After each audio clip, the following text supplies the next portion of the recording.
বিশ্বের অন্যতম ধনী ব্যক্তি ও টেসলা স্পেসএক্সের সিইও ইলন মাস্ক যুক্তরাষ্ট্রের নতুন একটি রাজনৈতিক দল গঠনের ঘোষণা দিয়েছেন। তার নতুন দলের নাম আমেরিকা পার্টি।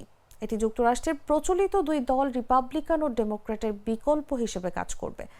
সম্প্রতি সাবেক মার্কিন প্রেসিডেন্ট ডোনাল্ড ট্রাম্পের সঙ্গে মাস্কের সম্পর্কের অবনতি ঘটে। এর কিছুদিন পর শনিবার নিজের মালিকানাধীন সামাজিক যোগাযোগ মাধ্যম এক্সে তিনি নতুন দল গঠনের ঘোষণা দেন। মাস্ক এ সময় বলেন, দেশের মানুষ একদলীয় শাসনের মধ্যে বাস করছে, যেখানে অপচয় আর দুর্নীতির মাধ্যমে দেশকে দেউলিয়া করে দেয়া হচ্ছে।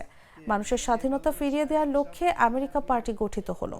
তবে এখনো স্পষ্ট নয় মাস্কের এই দলটি আনুষ্ঠানিকভাবে যুক্তরাষ্ট্রের নির্বাচন কমিশনে নিবন্ধিত হয়েছে কিনা।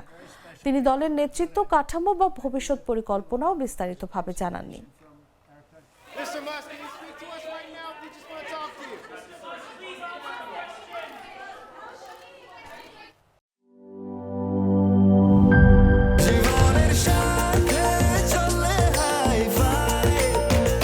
স্বাস্থ্যকর অল টাইম ফ্যামিলি কেক, সব সময় অল টাইম হেলদি লাইফ।